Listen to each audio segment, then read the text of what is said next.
Welcome to another episode of Systematic Geekology.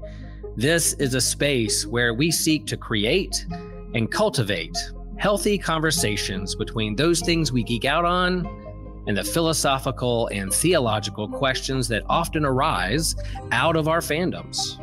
Like, what does it mean to be human? What makes a hero? What makes a villain? How do the stories and narratives we geek out on shape how we live in the world? We are your priest to the geeks.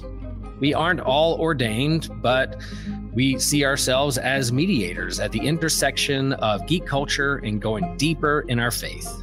We don't always have to agree, but we do respect each other, and we see everyone as a beloved child of God. Everyone geeks out on something, so come geek out with us and enjoy the show.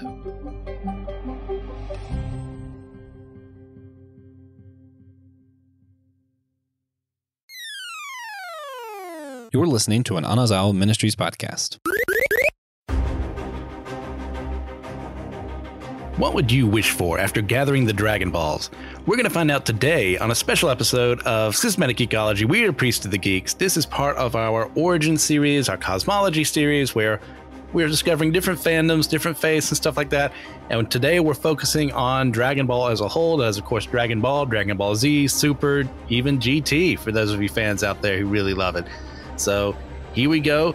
I'm your host, Christian Ashley, and I am joined by the one who made the Super Dragon Balls himself, TJ Blackwell. How you doing, TJ? I'm doing great. Thank you for asking, Christian. I'm so just glad to hear recovered that, from man. making the Super Dragon Balls, actually. Oh, just recovered? Wow. Man, you're that good. Yeah. Okay. Well, it took a lot other out of than me, but I bet it did. But other than that, like, what else have you been doing, man? What have you been geeking out on recently? so actually,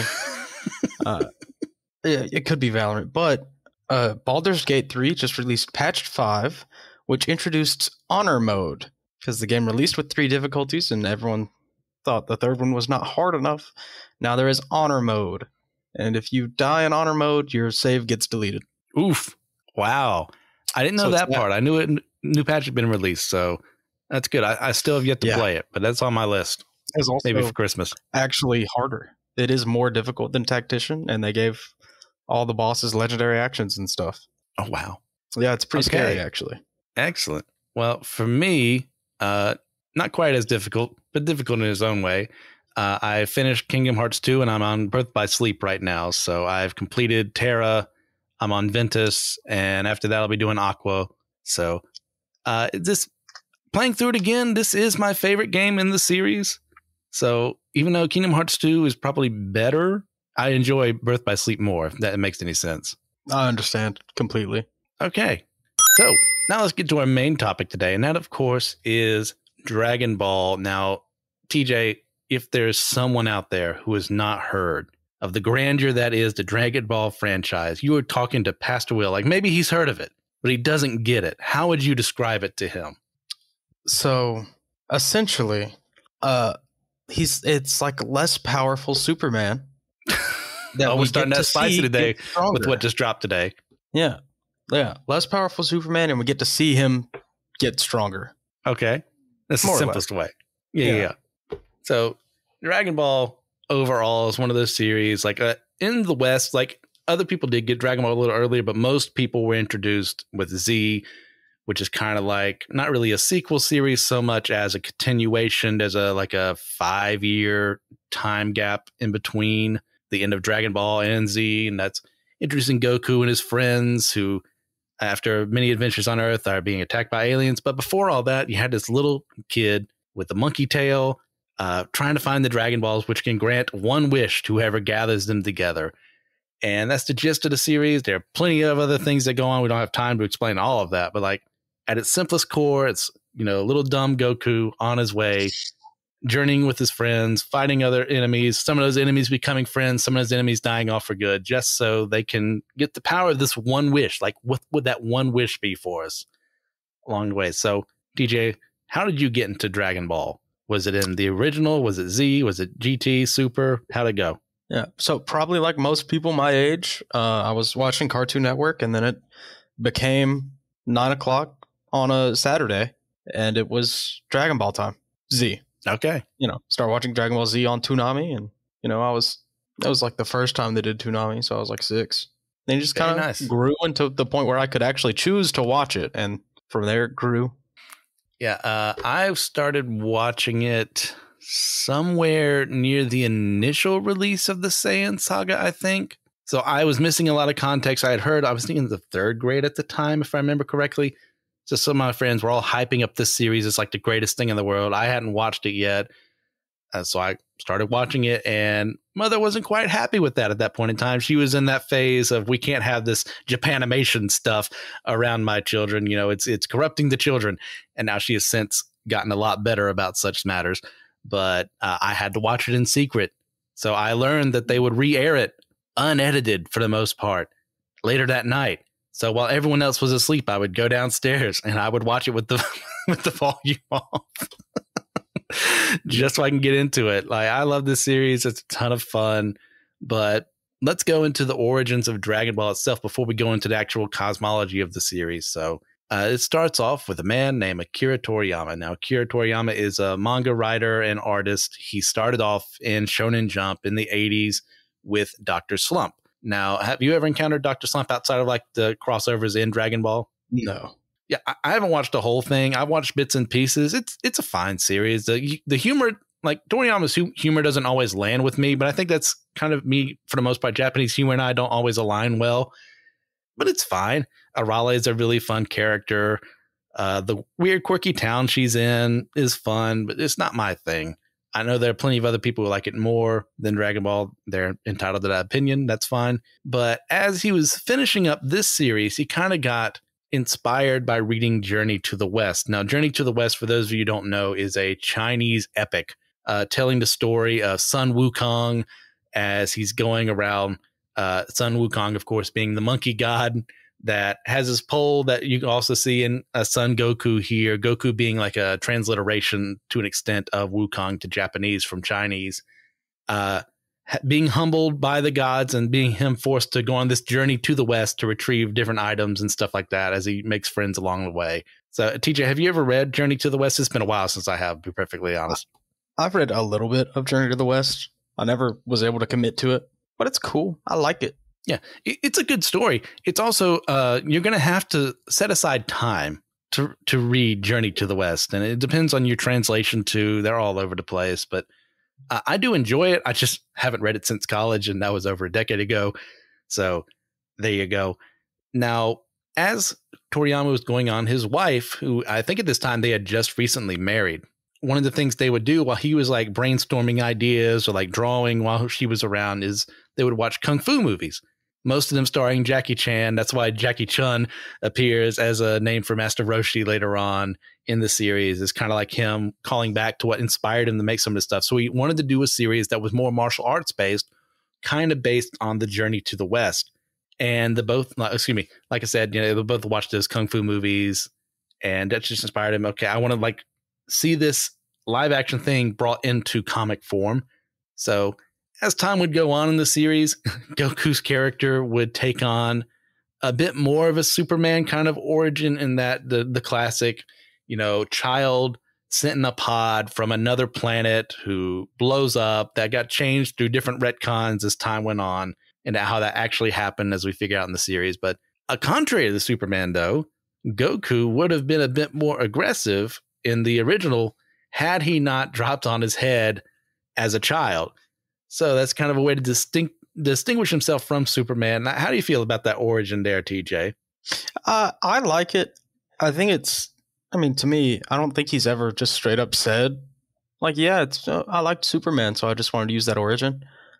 But it's so similar that there's no way it's not based on it. Yeah. And I like that effort to change it. It kind of, in one sense, sorry. I don't like the way it speaks to Saiyan's nature as just actually being born violent and aggressive. But I do like the way he tried to change it up, tried to mix it up. And severe concussion is a good way to do that. Yeah. As we'll explore later on, like, not all of this was set in stone when he first started writing. Like, not every writer in the world, like, plots out everything. Like I plot out a lot of things myself, but I don't have everything in there. Like I change things. I'm flexible along the way. But he is one of a classic example of one of those people. They just write, I have a cool idea. I'm going to do it. How do I get to that cool idea? Well, I'll figure it out when I get there. And that's kind of Goku's origin. Like it's established fairly early on that he is not normal. He is probably an alien. And we don't like go into detail until around the time of what we would call Z, as Saiyans are introduced, like TJ brought up and all that. But I think it's a cool origin story. Like obviously there have been retcon after retcon after retcon. I mean, well, the same things happen to Superman multiple times over too. So it's only fair. And as well, I do like also because Superman's origin story is not ripping off of something else, but inspired by something else. And that being, of course, Moses in the bulrushes. He was created by two Jewish comic writers and artists. And they took that from, the Bible. So it goes all the way to Superman. It comes all the way to Goku. I think it's a lot of fun that, over the years, we keep being inspired by things, even if we don't remember where they originally came from. Mm-hmm. There was actually... there's a thread on Twitter where people were talking about the scene from SpongeBob in the episode where they mess with the time machine and get sent to the past. And in SpongeBob, they reference the final scene from 2001: A Space Odyssey. And they do like not what you would expect to happen, but someone else. I wish I could remember what they were saying. A new series was referencing SpongeBob, not knowing SpongeBob was referencing 2001. Oh my gosh, that's wild. And it's like the same thing. Well, it's people being young, got to figure things out along the way. Things do reference other things. They're not always as what's the word I want to look for here? Original as they want to appear at times. And that's a classic case for Dragon Ball. It's a classic case for Western media as well. It's just how it goes. Now, unlike his previous work, Dr. Slump, like we brought up before, Toriyama didn't want the series to be solely comedy based. Like there would definitely going to be, there's a lot of humor in Dragon Ball that kind of dies a little bit as we get into Z and so on and so forth, but it never really fully leaves. And one thing he also wanted to do is remove the more Western influence he had in Dr. Slump. And he preferred for the settings and the buildings to have more Chinese and like a general, more overall Asian appearance as well. And his original plan, which there's much debate about this, as you'll find along the way, would say, oh, he wanted to stop at the Cell saga. Oh, he wanted to stop at the Frieza saga. So blah, blah, blah. Like originally, he did want to stop once the Dragon Balls were gathered, the wish was made. But due to its popularity and due to him like really enjoying what he was doing, he continued the story and fleshed out the world more, which I'm extremely grateful for. So TJ, do you have anything you want to add there before we move on to discussing the cosmology side of things? No, I like it. I mean, okay, that's kind of a thing that happens a lot more than people realize. And I think he's probably the most guilty of it. Because Dragon Ball ended and he was like, oh, let's keep going. And then Z ended and he was like, American team, y'all keep going. And then GT ended and a few years later he's like, that's not enough money. I'm gonna keep going. And now we have, what is it? It's Die Something is the newest one that's coming out next year, probably. Dio or something like that. Basically what happens at the beginning of GT is happening again. But for everyone this time by the looks of it. So we'll see what happens. So moving on to the more cosmological side of things for Dragon Ball. And as with many cases here, none of this was planned from the very beginning. We have, this guy called Kami, who people start talking about. So say, oh, he's the guardian god of Earth. But nope, actually, he's just an alien. All this stuff. We'll get to that in a moment. But let's start with, if he had done this as like, this was my plan from the beginning, we have the Omni King. Now, TJ, you want to explain who the Omni King is to the good people? Okay. Basically, God. There you go. More or less. Essentially, pretty much. Same. Less involved. Yeah. Obviously, he did not have plans for the Omni King when he's writing this other stuff. But when we do get into Dragon Ball Super, we find that there's more out there, and we'll discuss like the angels and the gods of destruction as well. What we find the Omni King is this weird purple blue with like yellow and gold, maybe a part of the design. And he's this little tiny guy who is acting very childish, kind of bonds with Goku over the fact that the two of them are very childlike mindsets, while everyone else is afraid of him, and rightly so, because of what he can do. Like, he's the strongest reality warper we have in the show, bar none. but Goku just goes up to him and says, "How's it going, man?" And they become buds. And not even that, Goku, realizing that he can't always stay with them, goes to a separate timeline, takes that Omni King so that the two of them can pal together after Trunks' timeline gets destroyed. And that's its own thing. And I know we're throwing a lot of proper nouns out here, and you're going, what the heck is that? If you've never watched the show, it makes sense in context, I swear. Like, TJ, you want to add anything to that? Yeah. So basically none of this existed until Dragon Ball Super, which is, 30, 40 years after the series started. So this is really just a cobbled together upper divinity kind of world building. And the Omni King's just a silly little guy who needed a silly little friend. So they went and borrowed one from a different timeline. Yeah. How does that work for the other timeline? Don't worry. This is the only timeline we really care about anyways. Yeah. So how do you feel about how he's been characterized as like this childish being who doesn't really get the consequences sometimes of what he's doing? I like it. It's silly. The series is silly. And it does a great job at that. It's just, well, we can do our best to win this tournament. We can live our lives, protect our planet from evil for years.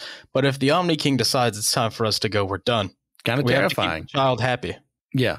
And like, I do like, obviously Toriyama is not a Christian, that kind of contrast between, our more Judeo-Christian view of God versus how Omni King is displayed here as like this childish being that on a whim could destroy everything. But as you're going through the tournament power, he's not as childish as he appears. Like there is an actual goal in mind to have the tournament of power, to have all these universes fighting against each other. It's to test them all and to see if they make the right choice along the way. And I really enjoyed that because it makes him more of a character versus like this thing we have to just placate. So I really appreciate what they did there at the very end of Super. Mm-hmm. All right. So moving on from him, also established very early on in the movies before Super happened, is the idea of there being angels and gods of destruction. Now, TJ, you want to explain how this duo works? Yeah. So basically, the angels serve the Omni King loosely, and they train the gods of destruction. The angels are stronger than the gods of destruction. Don't worry about that. Is there any reason for the gods of destruction to exist? Not really. I'm not gonna lie. I don't really understand the significance of both of them, except to present as a duality of sorts. But they're really not. Yeah, it's basically set up in the system of one of the concerns of the Omni King to an extent is how strong a universe is, how powerful it is, and what gods of destruction are supposed to do is it's their job to be this figure above every other mortal race in existence there and destroy the ones who aren't like contributing to this idea. It's very, Darwinian idea. Sorry, not that Darwin himself would say this, more like the social Darwinist idea of, hey, it's better for these communities, it's better for this gene pool, blah, blah, blah, if the strongest survive, if they are the ones contributing and the weak get left behind. But as we see, as time goes on, for Universe 7, the one where Goku and friends are at, Beerus is lazy. He slacks off on his job. He kills people on a whim. And that's one of the things that gets brought against him is like, hey, you're not actually doing your job as effectively as we want you to. So who knows, you could have killed off the wrong people here. And he's being minded by what we assume to be his servant at first, Whis, who is the angel in this, very, blue skin, white hair, carrying his staff around and has the appearance of just being a servant. But as time goes on, we do learn, like TJ says, that they're more stronger than the gods of destruction. It's their job to make sure that they're doing their jobs and they can take them out whenever they want to. So it's a weird dualistic sense here between the two of them. Yeah. It's like they're supervising in the way that most supervisors do. They're really just capable of doing everything that their supervisees can do. Yeah. And that's one thing too, is like, they're not supposed to involve themselves as much as we see some of the manga we've gotten. We do see a potential angel in training through Miras. That's his name, right? Mm-hmm. Yeah. And part of his story is like, how much can I intervene? How much should I intervene? And the conflict between him and Whis of like, hey, you're supposed to stay in line here. You can't keep doing stuff like this. So I find that fascinating as well. And I hope to see that animated one day. But as far as everything else is concerned, it's that weird sense of you introduce all these concepts and there's some horrific ideas behind it too. It's like they're supposed to be shaping and molding things for more power. But like, what does that do for regular people, man? Like, it looks pretty bad. Yeah. Yeah. Regular people are really nothing. I mean, yeah, the Dragon Ball universe, you ever get one of those questionnaires like, hey, what anime universe would you ever want to end up in? And you know what I see people selecting all the time? The Dragon Ball universe. There's no way on God's green earth I would ever go there. You know how many times the earth has been destroyed? More than 0, which is what it should be. Even then, like, the question's never, you don't get to be a Saiyan. Yeah, it doesn't say That's that. not in the question. Best case scenario, you get to be human and you get to be the strongest human. So congratulations, you're TN. Pretty much. It's like, by the way, the answer to those questions should always be Pokemon, because, you can do whatever you want in that world, and essentially you get a carte blanche. Consider subscribing on YouTube, where you can get some other stuff. You get exclusive series like our comic book catch-up, Manga Mustard, Drinks with Tejas, and a companion series we do each year to go with our annual theme. You also get access to Friday Night Frights and Wednesday Night Weeaboo and Spidey Swing-Bys with Christian Ashley. You get access to other exclusive shorts, like what I'm going to be doing soon are non-canon, where I'm going to be reviewing different IPs that are outside of canon from our favorite fandoms or the Bible and discussing whether or not it should be canon. You also can get a short of Will's Wednesday pull list. So if you're into comic books, Will goes through his favorites of each week's pull list for himself. You also get other bonuses over there. Most of our surprise content we'll put straight to YouTube going live over there that you can check out. And a lot of our regular episodes are also posted on YouTube if you just want to see our smiling faces. So moving on from there, we have the Supreme Kais, who are introduced in Dragon Ball Z proper before we get into the shenanigans involving the angels and the gods of destruction. And as we're told there, TJ, how much, go ahead and let the people know, like, what are the Supreme Kais, what's their job, their function? I don't even remember. I just like the Kais for who they are. They don't do their jobs anyway. Well, to be fair to Shin, like, everyone else kind of died, so he was left by himself to govern an entire universe. So I cut him a little slack. He's still slacking on his job, but considering what happens with Majin Buu, absorbing the other Kais and him leaving himself by himself. Like before that, though. Okay. Before that, they just let that happen. Well, they were actively fighting Buu. Too little, too late. They did what they could. And that leaves Shin in his own position here to where he has to govern an entire universe by himself. So kind of bad for him. I feel bad for him.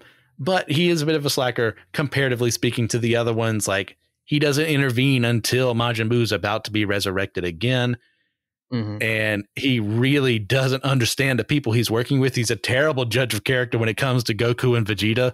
If he had just kept things with Gohan, things would have gone a bit more smoothly. Majin Buu never would have come out and been resurrected. Like, that is one of my favorite things they did with for Trunks in Super, is they kind of show how when that happened in his reality, he didn't take any time. Like, he just sliced Babidi and Dabura in half and just like, well, crisis over. Yep. But what their responsibility is they're supposed to maintain planets as well. Not in the same way that the gods of destruction are, but more like, oversee them, make sure that the big bad threats out there are being taken care of. But obviously, as time went on, Toriyama didn't have this idea of them being a thing. So when they show up, it's like, okay, well, why didn't you show up when Frieza was there? Why didn't you show up when Cell was about to destroy the entire Earth? Well, because they didn't exist. So I cut him a little slack there, but the question should be asked when that happens. Yep. And speaking of another somewhat negligent guardian of Earth, let's get into Kami, who is the one who we find out actually made the Dragon Balls. So for people out there who don't know who Kami is, TJ, have at it. Kami, man, why is it so hard to describe all of these people? This character's older than I am. Kami's basically the overseer. Yeah. He basically serves as the overseer of Earth after a certain point.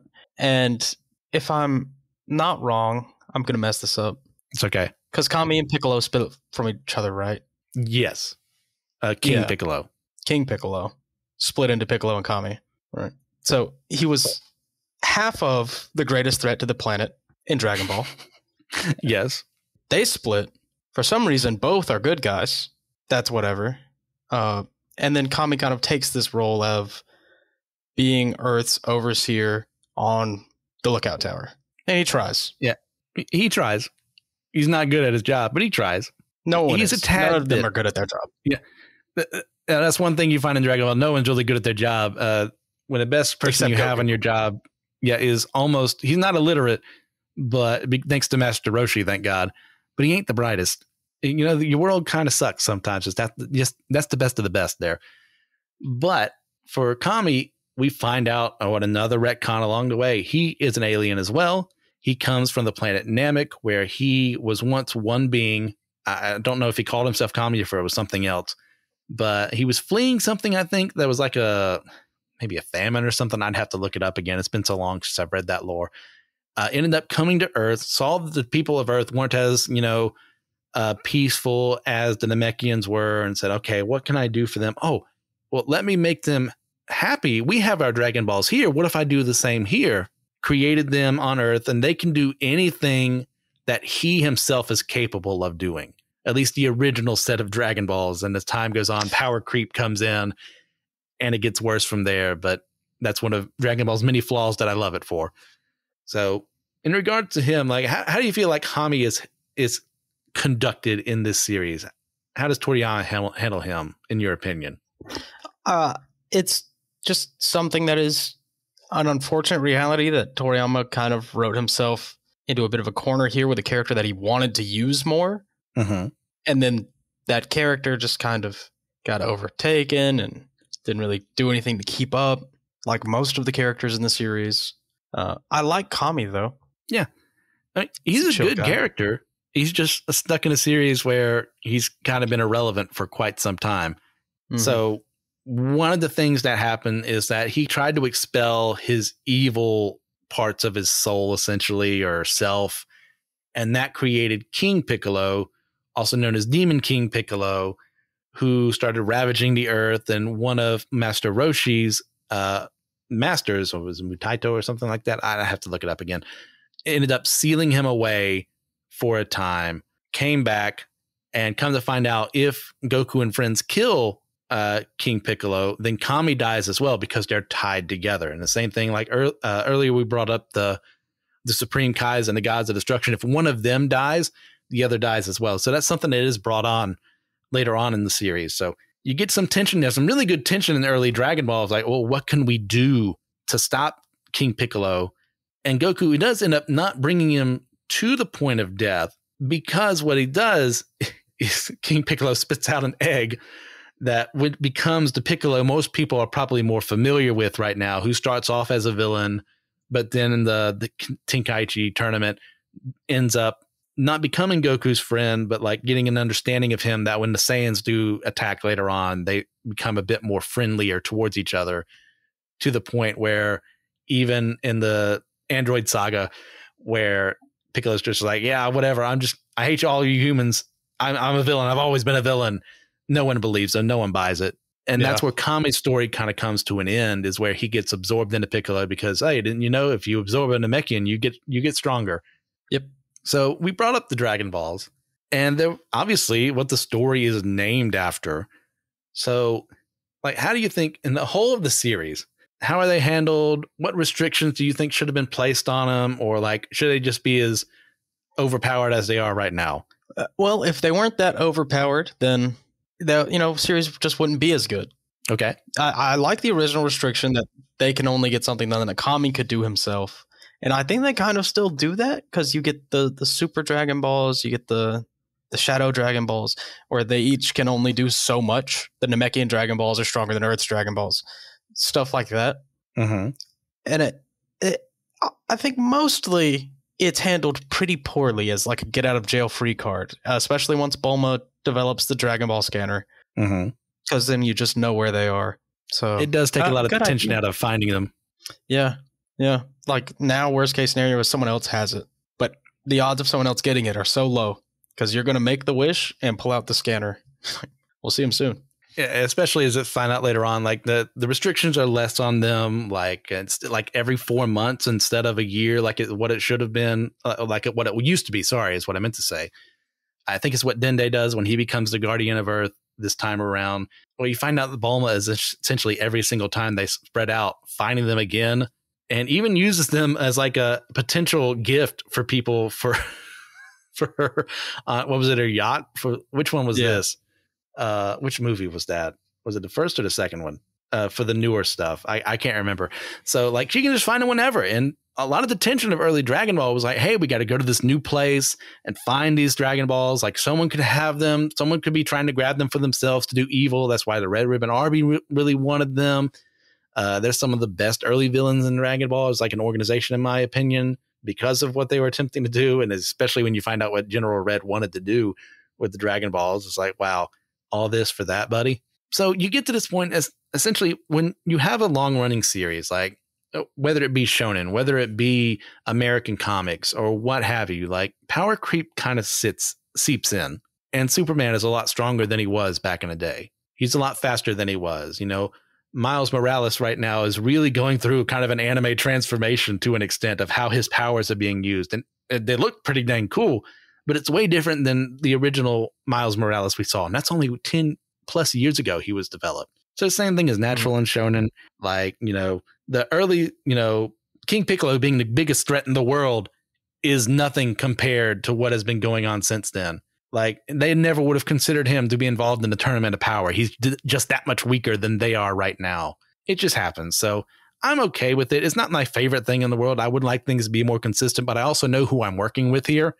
So I cut it a little slack. So we mentioned Toriyama's. Go ahead.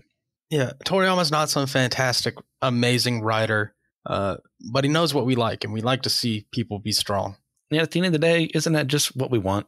Just to see some really buff dude punching a really buff dude in the face, and some beams being thrown around, attacks being called out. Like it appeals to that little child within me. I look at it the same way when I first found this series. It's like, this is awesome. This is amazing. Every time it happens. So I'm okay with it. Yep. That's just the way it is. Yep. So we mentioned many different parts of the cosmology here, like, and we've kind of shared our opinion a bit, but is there anything further you want to go into of like how it's handled in the world? Is there anything you would prefer be done? I would prefer if, you know, if the peak of each species was kind of like the Saiyans. I understand the Saiyans are like legendary warrior race, but why can they go Super Saiyan and Super Namekian wasn't really a thing until recently, I guess. Yes. Or why no superhuman? Yamcha deserves to be stronger. Okay. Yeah, I don't disagree with that at all, because I mean, they're essentially, compared to Goku, Vegeta, and everyone of their ilk right now, they're kind of worthless. Like they'll show up and they'll take out a Frieza Force soldier, maybe. And those are just cannon fodder. They're never going to fight Frieza. They're never going to fight Frieza's minions or what have you at this point in time. It's all over the place. And I do like what some of the Dragon Ball Superhero movie did, is it did kind of make Piccolo and Gohan a little stronger, giving them their own special stuff to set them apart from Goku and Vegeta. I appreciate that a lot, but also you see Krillin is just kind of still Krillin. Yep. Like he and Tien-Chan, they're the strongest humans right now. And some people don't consider Tien to be a human, whatever. It is what it is. I call him human. So, but they're nothing compared to the top four. Like they're not even really part of the fight. So what do we do for them? Like, yeah, let's find a way to, maybe humanity just hasn't unlocked that potential yet. Yeah. And let's give them something. That's what I like a lot about the Moro arc, is when Moro decides to take over Earth, Tien and Yamcha and Krillin all actually get to help. They all get to do something to help slow him down while Goku shows up. And it's always just wait for Goku is kind of the rallying cry of every Dragon Ball arc. Yep. Especially Z is what I should say. Yeah. Yeah. But I liked it in Super. I like that. It works for me even more. It gets a little grating after a while. So TJ, in the world, we hadn't really talked too much about like the actual Earth in Dragon Ball and all the fantastical things that happened there. Like, do you have like a favorite feature of that world? And like, just as examples, like, you know, dinosaurs still exist, like, you know, the capsules that Bulma and her family create. Like, what is there that like really like that's my thing? So it's probably a tie between the dinosaurs still just existing No one ever mentions it. No one ever brings it up. It's not a relevant point at any point ever. There's just dinosaurs. And like the urbanization of Earth on this Earth is just like city all over the place. Nothing. City, nothing. There's no suburb in the Dragon Ball world. It's all cities or nothing. It's a very simplified thing, but it just kind of works in the story. I love it a lot. Yeah, I also love to. This isn't my favorite thing, but like you refresh my memory, just how technologically diverse places on this Earth are. Like you could have basically an older, Asian kind of idea of what the world was like in like early 1000s or 1200s or something like that. And then you have this giant city full of technological advancements where we just throw this capsule up there and boom, there's a home. And those exist in the same world. Like, goodness gracious, is it Slump Village? Whatever the name of, or Penguin Village? I think that's it. Penguin Village is in the same world as all of Dragon Ball. So we get to see Arale doing all this weird and fantastical things. So she exists in that same world where there's also a bunch of martial artists deciding things in a world where guns exist. Yep. That's a lot of fun. But I gotta say, my favorite thing, and I know this is a little weirder, and it's something I grew to appreciate over time because I hated it as a kid. It's how dumb people are and how their memories are like as vast as a goldfish. And they keep forgetting things. Like you would think after winning the Tenkaichi Budokai tournament, Goku's name would be on everyone's lips. And he looks kind of similar even after a 5-year time skip. So when he's on television fighting the Saiyans and when he's on television fighting Cell, that people would go, that guy looks familiar. Except for the president of Earth being this dog. He's the only one who recognizes Goku essentially at that point in time. But I thought, why are these people so stupid? Why can't they remember things that happened before? And as I've grown older, I kind of appreciate it more. I don't think this is what Toriyama was trying to do, but I look at the world around me and I see how people forget things and they'll remake arguments for something they were against and now they're for it. And I go, okay, yeah, I like that. I like seeing people in that sense. Does that make sense at all? Oh, no, I understand completely. Yeah. It's one of the things that used to infuriate me. It's like, no one's that dumb. And I guess I was just a little too optimistic. Yeah, I was too optimistic for my own good because I get like that sometimes. I forget the things that I used to be for, or I forget the arguments I used to make or the positions I used to take. It happens. People grow over time. Some people don't and think they have. All right. So as we've discussed before, like most of Dragon Ball, like he didn't like plan nothing, but most of it wasn't planned in advance. And like most mangaka, Toriyama was writing by the seat of his pants. Like, how well do you think this works in the series overall? Like, does it work even for you? Well, it's still Dragon Ball, so it does work. I mean, I can't say it better myself. Yeah. The world building may not be great, may not be cohesive. It may make a little bit too little sense at some point. There are so many sentient races. We only know a couple of them want to come to Earth and live with Goku and Vegeta. And they go to so many and meet so many, and it's just not a big deal. But it doesn't need to be cohesive. It needs to be Dragon Ball, and it is. Yeah, I would say if this was any other show, I would be more critical on it. But I know who I'm dealing with because I've seen them grow as an author, as a writer, as an artist over time. It's Dragon Ball. Not everything's going to make sense. It doesn't make sense that this medieval village is right here from medieval Europe, but also this medieval village from feudal Japan or China is also existing in the same universe where technologically we can have this tablet we can just throw on the ground and have houses and cars appear in them. Like, it doesn't make sense, but it does because it's Dragon Ball. Like, it doesn't make sense that the Gods of Destruction were never brought up before, that the Omni King was never brought up before until Super came around. But that's okay. It's just Dragon Ball. There are plenty of other series that deserve our ire for not getting this stuff right. Dragon Ball really isn't one of them. It's funny. It's silly. It's supposed to be. That's all it is. And there you go. Plot hole. So TJ, there's no plot hole. Goku's going to punch a hole in somebody. Yep. There you go. Never question the time travel mechanics when Trunks shows up. Like, it'll just lead you to madness. He got to the past, and that's what he was supposed to do. The end. So, do you have anything else you want to bring up today, TJ, before we hit our wrap up? Justice for Dragon Ball GT. Okay. It's the most about the Dragon Balls. To be fair, the Shadow Dragon Balls, we didn't really bring that up a lot.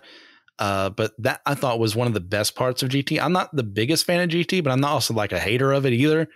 But I do appreciate like all those really bad wishes that were made have corrupted the Dragon Balls to the point where we get like Ice Shinron, Nova Shinron, so Mega Shinron along the way. So that was a really fun component of GT. Mm-hmm. It's a good series. That's all I'm saying. Makes sense. Okay. A lot of stupid wishes being granted. Fair enough. And what do you guys think? Let us know. Just contact us on Facebook, Discord, YouTube as well. Just even potentially join the Patreon as well. We really enjoy hanging out with you guys and listening to the questions you have, the feedback you have. But before we go to the rest of this, TJ, you have a recommendation for the audience.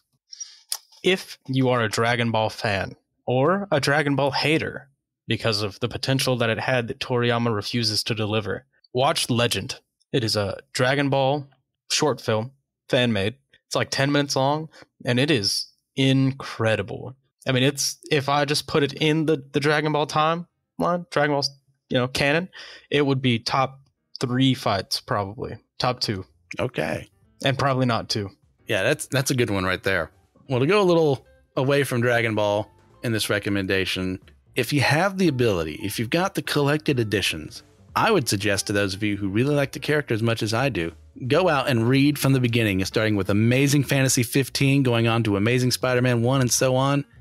I am going to be covering on YouTube for a special series called Spidey Swings By, going chronologically from release order, every Spider-Man appearance ever. Just whenever I feel like uploading that on YouTube. I may have a couple of other people around. Will said he wants to be on a couple already with me. I'm ready to do it. So go ahead and check those out. They're a ton of fun. Seeing Spider-Man's journey from nerdy Peter Parker all the way to where we see him now is just fantastic. And I know I'm never going to get through all of them, more than likely in this lifetime, but I want to do it. So join me there for that. And remember, we are all a chosen people, a geekdom of priests.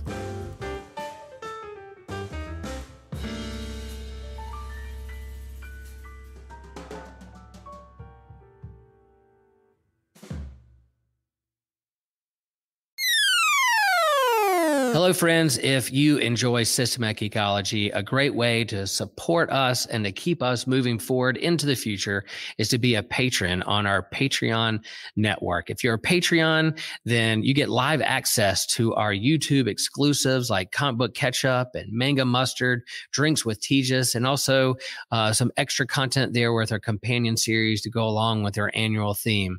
If you're a patron, you get exclusive merch like t-shirts and handbags and mugs. There's also a bonus extra question that has extra content. In each episode, we go deeper into our faith and the questions that we're wrestling with, but we also do this extra question to jump in and share about, and patrons get to hear how we answer that question. There's discounts on our store. You get access to any future online D&D campaigns. You can easily access all of our Patreon content through our Spotify page where it says exclusive content for subscribers. That could be you folks. And all that being said, you get the satisfaction that you help us keep the lights on and keep us moving forward with our software, our marketing, our equipment, staying current in the podcast game. We love Systematic Geekology. We hope you do too. Support us moving forward. Thank you for all that you are. We know there's a lot of great choices and content out there, and you choose to listen to Systematic Geekology. Thanks, folks. We love you. Peace. Hello, friends. If you like Systematic Geekology, then there's a host of other podcasts in our network that we think you will like just as much. And so we're part of the Anazal Ministry Podcast Network, and we hope that you can hop over and subscribe with all the podcasts that are on our network. Like, for instance, The Homily, which is, Pastor Will Rose's sermon here in Chapel Hill, North Carolina at Holy Trinity Lutheran Church. You have another podcast called The Whole Church Podcast, the OG, the originals, the beginner of it all. Yes, Joshua Noel and TJ working for unity among the church and having great conversations with the wide spectrum of those who are involved in Christian ministry and the church. You have My Seminary Life, by Brandon Knight, who's discussing what he's learning in seminary, he is learning in his theological studies, and bringing to the surface those big things that we're wrestling with and thinking through theologically in the church and beyond. There's the Let Nothing Move You podcast from Christian Ashley, who is walking through the Bible in a very Bible study type fashion and walking through the biblical narrative. You have Dummy for Theology. I don't think Joshua is a dummy, but hey, he's going to lift up theological themes that he's thinking about and wrestling with. And maybe there's not a lot of answers, but there's definitely a lot of great questions out there that he's lifting up with some great theologians across the whole spectrum of Christianity. And then there's the Bible After Hours. Man, if you like to get risky, if you like to get controversial, there's this foul-mouthed preacher who goes through the Bible from a more progressive point of view, challenging the status quo of the modern church. Yeah, you don't want any kids around with that podcast. And then you have the Clydes, one of my favorite couples that I like to listen to. One of the hosts here on Systematic Geekology, Taylor and Elizabeth Clyde, go through weekly discussions and kind of a devotional, conversational method of what's going on in their lives, where they see God moving in their lives, and what God is up to in the world.